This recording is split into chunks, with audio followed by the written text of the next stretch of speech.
I never imagined that the ones I loved most would be the ones to hurt me the deepest. For years, my life revolved around my family, my children, my husband. I gave everything I had to them, and yet here I was, standing in the very house I had worked so hard to build, feeling as if I had been discarded, like an old piece of furniture. After my husband passed away, I thought the worst was behind me.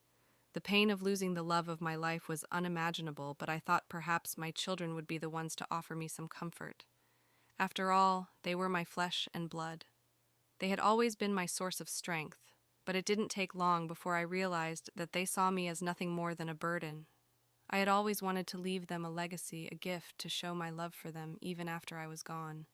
But instead, they only saw my wealth as something to fight over. The inheritance my late husband and I had carefully saved up for them was no longer a symbol of our love, but a prize to be claimed. I had worked my whole life for that money, not for my own comfort, but so they would have a future. But now they were plotting behind my back to take it all from me. It all started with my son. He was always my pride and joy, the one I had spent sleepless nights worrying over, the one who had promised me time and time again that he would take care of me when I grew old. He was the one I trusted most, but when the moment came for him to show me that love, he did something I could never have expected. "You're a burden, Mom," he said, his voice harsh, his eyes cold. "We don't need you anymore. We don't want you here." His words hit me like a slap across the face. My son, the one I had raised with so much love, had just told me that I was a burden. A burden. I couldn't speak. My throat felt tight, my chest heavy. How could he say that to me? I had given him everything, every ounce of my energy, every bit of my love. And this was how he repaid me. I tried to hold back the tears, but they came anyway. Slowly they slid down my cheeks, but I quickly wiped them away. I would not let him see me cry. Not now. I stood there frozen as he and his wife Mai stood together. She had always been sweet, always polite, but now standing beside him she looked at me with the same coldness. She wasn't speaking, but I could feel her judgment. She didn't need to say anything. I knew exactly what she was thinking. "You heard him," Mai said quietly, almost as if she were offering some kind of consolation, but there was nothing comforting about her words. "You've done your part. Now it's time for you to go." I couldn't believe what I was hearing. The house that I had built with my own hands, the home that had held all the memories of my family, was no longer mine. They wanted me gone. They wanted me out of their lives, out of their way. I tried to say something, anything to make them understand, but the words wouldn't come. My throat was dry, my voice choked with emotion. I had raised them. I had given up everything for them. And now they were treating me like an inconvenience. "Please," I whispered, but it was barely a sound. I have nowhere else to go." But they were resolute. Their faces were set in stone, as if there was no room for compassion, no room for love. This was no longer a family. This was a cold transaction, a battle over assets. I felt a wave of despair crash over me. They were tossing me out without a second thought. And yet I couldn't argue. I couldn't fight back, not in the way they were expecting. I had no choice but to comply, to leave. So I turned and walked away, dragging my feet as if I were walking in a dream. In my room, I packed a small bag. It felt ridiculous. How could you pack your entire life into a small suitcase? How could I leave this house, this home that had meant everything to me? But I had no other choice. There was no place for me here anymore. I wanted to scream, to shout at them, to demand an explanation. But I was too tired. I had spent my life protecting them, providing for them, loving them. And in return, they had stripped me of my dignity, my purpose. I could feel my legs tremble as I zipped the suitcase shut, as I stood in the room where my children had grown up. The walls that had once echoed with laughter now seemed silent, cold. The pictures of happy family gatherings now felt like cruel reminders of what had been lost. As I made my way to the front door, I paused for a moment. The home that had once been my sanctuary now felt like a prison. They had taken everything, my home, my worth, my place in the family, and all I could do was walk away. The door closed behind me with a hollow sound, and for the first time in my life, I felt completely alone. I stood there on the doorstep looking back at the house, my heart heavy with pain and confusion. How had it come to this? How had the family I had built with so much love and care turned against me? And then as I stood there in the cold, I realized that the worst part of all wasn't just the insult, the betrayal, or the fact that they had taken my home. The worst part was knowing that they didn't even care enough to fight for me. They didn't care enough to try. I wasn't just losing my house, I was losing my family. And that hurt more than anything else. I didn't know where I would go. I didn't know what I would do. But as I walked down the empty street, I felt something shift inside of me. A deep, quiet strength that had been buried for so long began to rise within me. I had been betrayed, yes, but I was not broken. And no matter what happened next, I would find a way to reclaim my dignity, my worth. I would not let this be the end of my story. I never thought it would come to this. I never imagined that my own children would leave me in the cold, but here I was, facing a future where I had no one to turn to. I remember the days when our house was full of life, full of laughter. There was a time when the walls echoed with the sounds of our family, my husband and I, our children, their laughter, their joy. I would cook meals for them, see their faces light up as they gathered around the table. It was a simple life, but it was filled with love. We didn't have much, but what we had was enough. We had each other, and that was all that mattered. But now the house that once felt like home had turned into a place of sorrow, a prison that I couldn't escape from. The warmth I had once felt there had been replaced by an overwhelming coldness that settled deep in my bones. Since the day they kicked me out, my life had been a constant struggle. I didn't want to leave, but I had no choice. There was no place for me in that house anymore. Every night I lay in the bed I had found in a small, rented room, staring at the ceiling alone with my thoughts. I tried to find comfort in the memories of happier times, but those memories only made the emptiness feel even more profound. I would close my eyes and remember the laughter, the moments of connection that now felt like a distant dream. But when I opened my eyes, the reality was harsh. The phone never rang. No one reached out to check on me. It was as if I no longer existed in their lives. There were days when I couldn't even bring myself to leave my room. I would look out the window watching as the world outside moved on people going about their lives, laughing, talking, living. And there I was, trapped in my own mind, trying to survive the silence that surrounded me. I remember the first time I saw them together after everything had happened. It was a Sunday afternoon, and I was walking down the street when I saw my children, my son, my daughter-in-law, even their friends, all laughing and enjoying themselves at a cafe. The sight of them so carefree, so happy without me, hit me like a ton of bricks. They hadn't invited me. Of course, I hadn't expected them to, but the sting of their exclusion was unbearable. I felt invisible, like I didn't even matter to them anymore. How could they go on with their lives like this? How could they forget about me so easily? I watched them from a distance, my heart aching with every passing moment. The loneliness I had been trying to ignore suddenly became overwhelming. It was as if they had erased me from their lives completely. They were no longer my children. They were strangers, people who didn't even care enough to offer me a seat at the table. I wanted to walk up to them, to confront them, to ask why they had abandoned me, but I couldn't bring myself to do it. Instead, I stood there frozen, watching them laugh and enjoy each other's company. I felt like an outsider, an intruder in the life that I had once been a part of. It was as if they had built a wall around themselves and I was on the outside looking in. Days passed and the loneliness only deepened. I would sit in my small room looking through old photo albums, remembering the times when our family was whole. My husband, my children, there was a time when I had been everything to them. But now I was nothing more than a shadow in their lives. I tried to reach out. I called, I sent messages, I even wrote letters hoping that they would respond, hoping that they would remember me, but no reply came.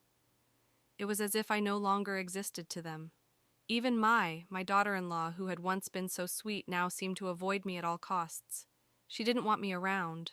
She refused to include me in any family gatherings, any important events. It was as if I was a stranger to her, someone who didn't belong. The coldness in her eyes whenever I saw her was unmistakable.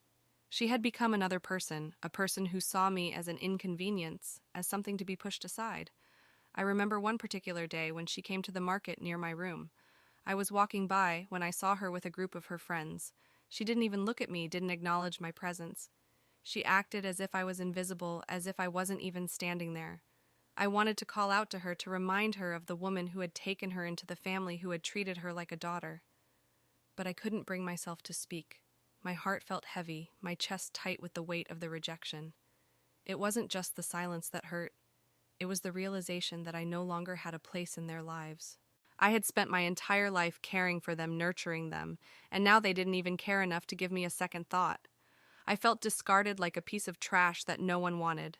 I had given everything to them, and in return they had given me nothing, nothing but pain, nothing but isolation. But then, as I sat in my room one evening, I realized something. The loneliness was consuming me, yes, but it was also driving me to something more, something deeper. It was driving me to a realization that I had been blind to for so long. I had allowed them to treat me this way. I had allowed them to walk all over me, to discard me because I had always put them first.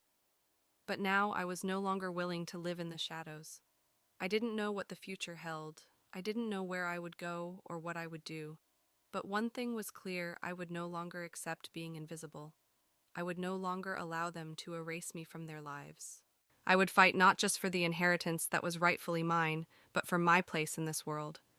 I wasn't going to let loneliness define me. I wasn't going to let abandonment crush me. I had lived my life for others, but now I was going to live for myself. And that, I realized, was the first step in reclaiming what I had lost. I had chosen silence. I had chosen to endure. The insults, the cold stares, the moments when they pushed me aside, it was all too much. But instead of reacting, instead of voicing the pain I felt deep inside, I decided to stay quiet. I told myself that my silence would be the one thing they couldn't take from me. When my children turned their backs on me, when my daughter-in-law made it clear that I was no longer welcome in their lives, it was as if the world I once knew had collapsed. The family I had nurtured, loved, and built up over the years now felt like a distant memory. Yet despite the heartbreak, I made the choice to remain silent. I would not let them see how much it hurt. I would not let them know that every day felt like a battle to keep myself from falling apart. Every day was a reminder of how much had changed. I could still hear their voices in the other room, the sounds of my children and grandchildren laughing, celebrating, while I sat alone in the cold, empty room. They didn't need me anymore. They had forgotten about me, and that reality cut deeper than anything else. But still, I chose to endure. I continued to take care of them, even when they treated me like I didn't matter. I still prepared their meals, made sure the house was clean, and did what I had always done out of habit, out of a sense of duty. But I was doing it for them, for the family that had once been mine. I didn't expect gratitude. I didn't expect recognition. I only hoped that somehow, in some small way, my actions might remind them of who I was, who I had been to them. It was the only thing I could do. I would stand in the kitchen, my hands working mechanically, preparing the meals that I knew no one would appreciate. It was as though I had become invisible, just a figure in the background of their lives, moving quietly unnoticed. The smell of the food would fill the house, but no one would come to ask about it. No one would thank me for it. It was as if my presence no longer mattered, as if I were just a shadow that walked through the halls. Even when my grandchildren came over, they hardly acknowledged me. They were growing up too fast, and I couldn't help but notice how they never looked to me for anything. They didn't come to sit with me or ask me questions. They barely even said hello. I watched them grow, watched them change, but they never seemed to see me. I was the background noise in their lives, the one who had always been there. Yet now I was nothing more than a stranger in their eyes. I sat in the corner of the room, looking at their young faces, their innocence. I wanted so badly to reach out to them, to remind them of the love I had once showered upon them, but I knew better than to disturb their lives. They were better off without me. That was the harsh truth I had come to accept. So I stayed quiet. I kept my thoughts to myself, my feelings locked away behind a wall of silence. The days blended together, each one more painful than the last, but I endured.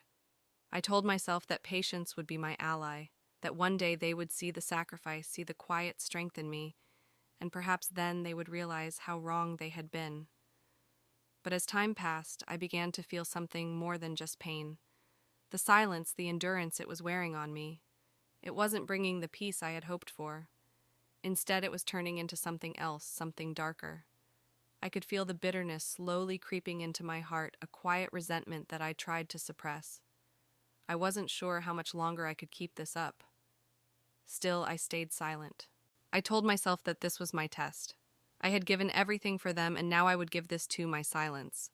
Maybe, just maybe, they would eventually see my suffering and come back to me. Maybe my patience would be rewarded. But no, it wasn't working. The more I endured, the more I became invisible. The more I stayed quiet, the further they pulled away. It was as if they had decided that I no longer had a place in their lives.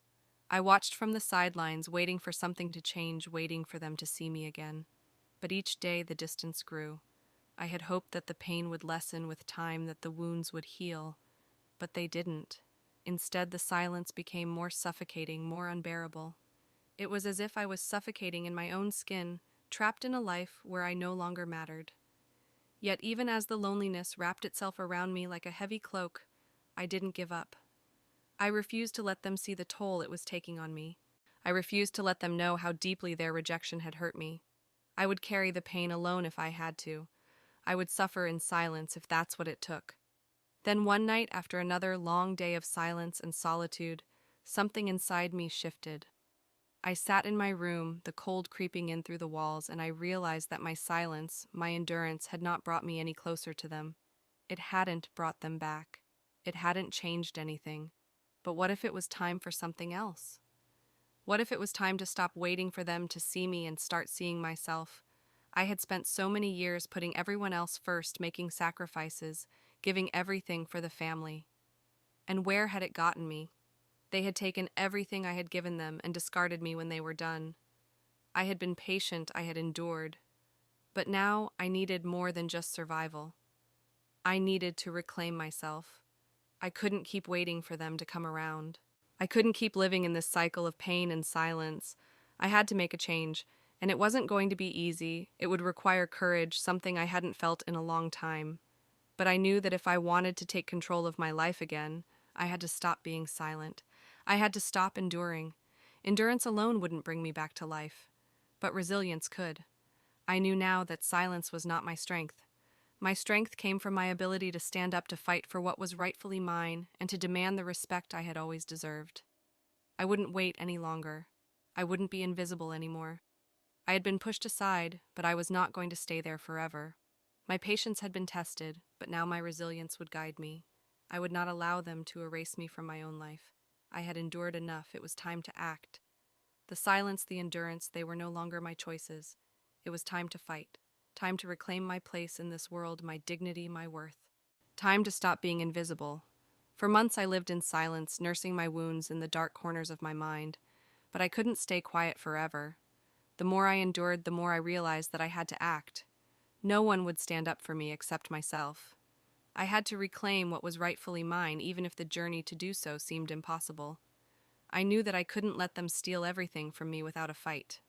I had spent my life building this family, building this legacy, and I wasn't going to watch it all crumble away without taking a stand. I had been silent for so long, hoping that patience would bring me justice, but I now knew that justice wouldn't come unless I sought it myself. So I began. I started small. I began searching through old documents, bills and contracts, anything that could help me understand the extent of what had been taken from me. At first I wasn't sure where to begin, but the more I looked, the more I realized that I had been kept in the dark for far too long. They had hidden the truth from me, manipulated me, and taken what wasn't theirs to take. Every day I scoured through old files, notebooks, and even the tax records that had once seemed too complicated for me to understand. But now I had no choice. I learned quickly, absorbing everything like a sponge, understanding the intricacies of my finances and property ownership. Slowly but surely, I uncovered the truth. What I found shocked me to my core. I had been lied to. The assets that I had worked my entire life for, the wealth I had saved to leave behind for my children, had been siphoned off, stolen from me in the most insidious way possible. My children, my daughter-in-law, had conspired against me, secretly transferring property into their names, forging documents, and manipulating me every step of the way. They had hidden the truth from me, all while I had been sitting quietly in my corner, believing that they would never betray me. The anger inside me bubbled to the surface. I had been so patient, so silent, thinking that things would get better. But now I could see that they had never had any intention of making things right. They had been using me, taking advantage of my trust. And now I was the one left in the cold with nothing but the ruins of my life. But I wouldn't let that anger control me. No, I would use it. I would use the rage to fuel my determination, to guide my every move. I had been silent for long enough. Now it was time for them to face the consequences of their actions. I didn't rush. I had learned the hard way that acting in haste only led to more pain, more disappointment. I would be patient once again, but this time my patience would be calculated. I began to gather evidence documenting every instance of their wrongdoing, compiling a list of every stolen asset, every forged signature, every false statement. I knew that the path ahead would be long and difficult, but I was ready. I had nothing left to lose. Days turned into weeks and weeks into months as I carefully built my case. The more I uncovered, the more I saw the extent of their betrayal.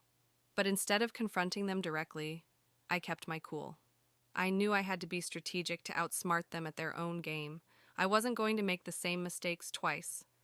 This time I would fight back with the law.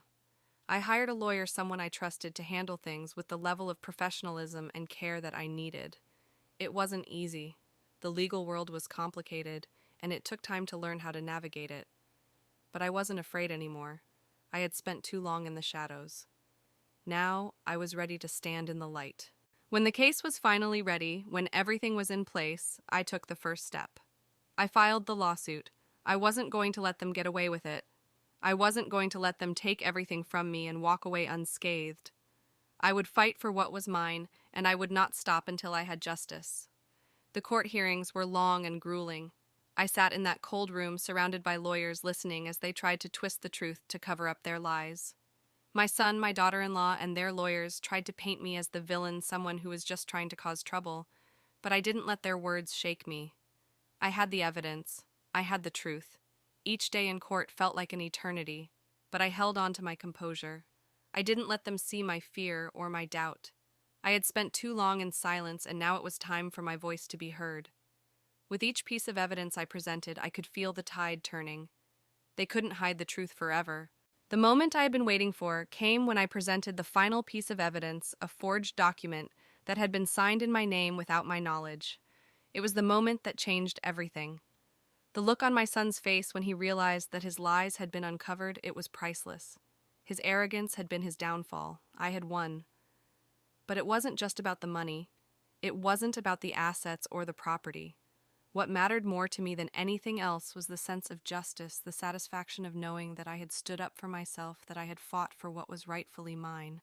Seeing them in that courtroom having to answer for their actions was the moment that made it all worth it. They had tried to take everything from me, to erase me from their lives, but in the end, they had to face the truth. They had to face me. And as the judge ruled in my favor, as the courtroom filled with murmurs of disbelief, I felt a surge of triumph.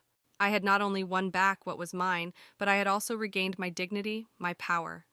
For the first time in months, I could finally breathe. The weight that had been pressing down on me for so long was gone. I had fought for my justice, for my place in this world, and I had won. And though it wasn't easy, though it had taken everything inside of me to get here, I knew one thing for certain now: I would never let anyone take away my voice, my power, or my worth ever again. I had reclaimed my life. The day the court ruled in my favor, something inside me shifted.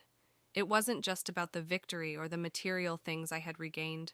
It was the recognition of my own strength, the validation of the silent endurance I had carried for so long. I had fought for justice, and I had won. But more than that, I had reclaimed my place in my own life. In the weeks that followed, things started to change. It wasn't instant, nor was it dramatic, but I could feel the shift in the air. My children, my daughter-in-law, they started looking at me differently. They didn't speak to me in the same condescending tones. They didn't make me feel invisible. They began to approach me with a new respect, even if it was something they had to learn. It was strange at first. The familiar faces of my children who had once ignored me or treated me like a burden now looked at me with a certain level of deference. They asked for my advice, they came to me for guidance, and though I could sense their hesitation, I knew they were beginning to see me in a different light. The silence that had once defined me was now replaced with a quiet power, an authority that I had earned not through force but through endurance and resilience. I had taken back what was mine, not just in terms of property but in terms of my dignity.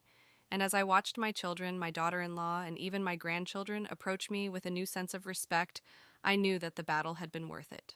It wasn't just about the material things. It was about proving to them and to myself that I was not to be disregarded, not to be dismissed as weak or unimportant. I found myself in conversations with my children again, but this time the tone was different. My son no longer looked at me with the same arrogance that once made me feel small. He began asking for my advice, my thoughts on important decisions, as if he now saw me as someone worth listening to. My daughter-in-law, who had once pushed me away, now sought my approval. The family that had once turned its back on me was now turning towards me. But the most fulfilling moment, the one that truly made everything worth it, came when they finally acknowledged what they had done. My son, the one who had once called me a burden, came to me one evening, his shoulders slumped with a sense of guilt.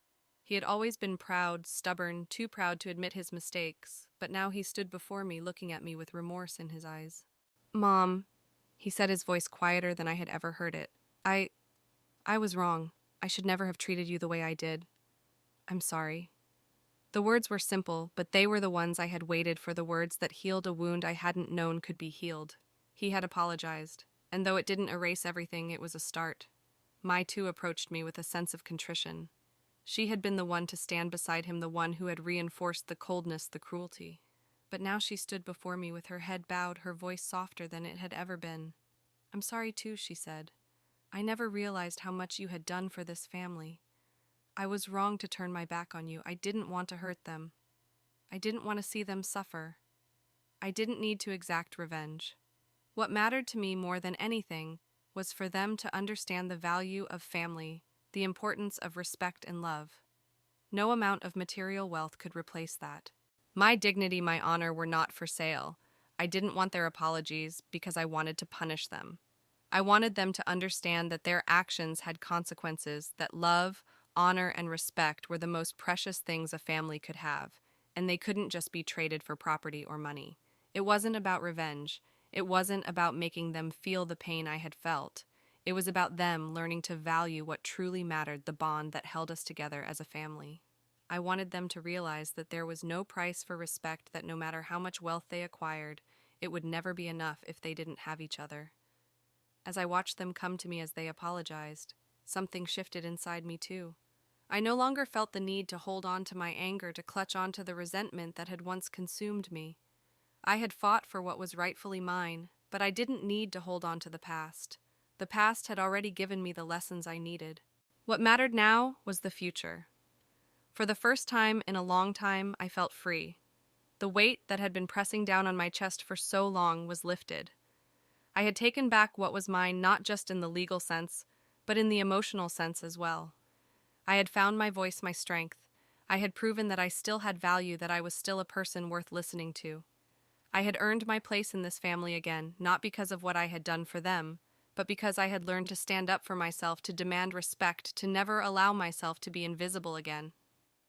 The feeling of fulfillment, the sense of satisfaction was overwhelming. I wasn't just a mother anymore. I wasn't just a figure in the background. I had become a person who mattered, a person who had been heard. And that was something I could never have imagined in the dark days before my victory. Now, as I looked at my children, my grandchildren, as they slowly began to understand the importance of love, respect, and family, I realized that the battle I had fought wasn't just for myself. It was for them, too. It was for the future of this family, to make sure that they never lost sight of what really mattered. I had reclaimed my place in this world, and I was no longer afraid. I had learned that strength didn't come from silence, but from speaking out, from standing up for yourself, and from demanding the respect that was rightfully yours. And now, as I lived each day in peace, knowing that I had done what was necessary to restore my dignity, I couldn't help but feel that the world had at last given me what I had deserved all along. The days of fighting, of living in the shadows of anger and resentment, felt like a distant memory. After everything I had endured, after all the betrayal, silence, and heartache, I found myself at a crossroads. The victory I had won, the justice I had fought for, was no longer enough to sustain me. I had reclaimed my property, my dignity, and my place in the family. But what was the point if I was still holding on to the bitterness that had consumed me for so long? I realized that the true battle was not in the courtroom, nor in the fight to prove my worth. It was in finding peace within myself.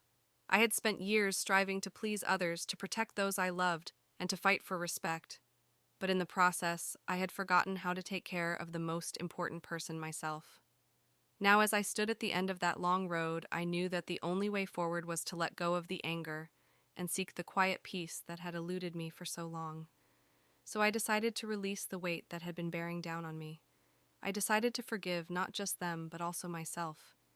The years of resentment, the hurt that had buried itself deep in my heart, were no longer going to define me. I wasn't going to spend another moment of my life nursing grudges. It wasn't easy, but with each passing day, I found myself letting go piece by piece of the pain that had once been so all-consuming. I started with small steps, moments of silence, moments of reflection where I allowed myself to breathe without the heavy burden of past wrongs weighing me down. I spent mornings in my small garden tending to the flowers I had once planted with such care. It had been a long time since I had found joy in the simple things, but now as I crouched down to water the flowers or prune the leaves, I felt something stirring inside me, a sense of peace I hadn't known I needed. The mornings were my favorite. As the sun rose, I would sit by the window, a cup of tea in hand, and listen to the sound of birds singing outside. The melodies of their songs, so carefree, so simple, filled my heart with a quiet happiness. It was in those moments that I realized how much I had taken for granted before, how much beauty had surrounded me that I had ignored in my pursuit of justice and retribution. For so long, I had been caught in a whirlwind of emotions, anger, betrayal, fear. But now I was learning how to let those feelings pass through me without allowing them to control my actions. I no longer felt the need to raise my voice in frustration when my children made mistakes, or when they acted with disregard for the lessons I had tried to teach them. I had forgiven them, and in doing so, I had found a deep sense of release. In the quiet, I realized something profound. Forgiveness wasn't for them. It was for me. It was the key to my own freedom. By forgiving them, I wasn't excusing their actions, but I was releasing myself from the grip of their past mistakes. I was no longer bound to them, no longer chained by the anger I had held for so long. And in that release, I found a freedom that was more powerful than any victory I had ever achieved in court. The relationships with my children began to change. There was no longer tension in the air when they came to visit. They no longer saw me as a source of frustration or disappointment. They began to approach me with a newfound respect, not because I demanded it, but because I had chosen to embrace peace. My forgiveness allowed them to see me as I truly was, not as someone to be feared or avoided, but as a mother, a woman with a heart full of love and wisdom. There were no grand gestures, no dramatic apologies, but the quiet shifts were enough. They started asking me about my life, about the things that brought me joy. They started to listen to me again, not out of obligation, but because they saw the change in me. I had become someone who didn't hold the past against them, someone who had learned how to live in the present. In those moments, I knew that I had found the peace I had been seeking. I wasn't chasing after revenge anymore. I wasn't looking for validation or recognition. I had found fulfillment in the simple acts of love and kindness, in the quiet moments of connection with my family and with myself. Even my grandchildren, who had once seemed distant, now began to approach me with curiosity, with the same respect that their parents had begun to show. They would come to sit beside me as I worked in the garden, asking questions, telling me about their day, laughing with me. I could see the joy in their faces, the lightness that came from the love we had rebuilt piece by piece. And in those moments, as I listened to their laughter and felt the warmth of the sun on my face, I realized that this was what I had been fighting for all along. Not the property, not the money, but the connections, the love, the quiet happiness of knowing that I had done my best. I had fought for respect, for justice, but now I understood that the greatest victory was finding peace within myself. I no longer needed to prove anything to anyone. The wealth I had once thought was important, the material things that I had fought to reclaim, no longer held the same value. What mattered now was the love I had found in my heart, the forgiveness I had given, and the quiet, unspoken bond I shared with my family. And as I sat there surrounded by the beauty of the flowers in my garden, the songs of the birds, and the gentle presence of my loved ones, I realized that the happiness I had been seeking had been here all along. It wasn't something that could be taken away by betrayal or hardship. It was something I had to cultivate, something I had to allow myself to feel. The journey had been long and the road had been filled with obstacles. But now as I looked at my family, I knew that the peace I had found was the most valuable thing of all. I had taken back my dignity, my voice, and my place in the world. But more importantly, I had found the freedom to live my life without fear, without resentment, and with the quiet knowledge that I had done the right thing. And in that peace, I had discovered something greater than victory. I had discovered the true meaning of happiness, the ability to let go, to forgive, and to live in the present moment with those who mattered most. I had found my peace, and that was the greatest gift of all.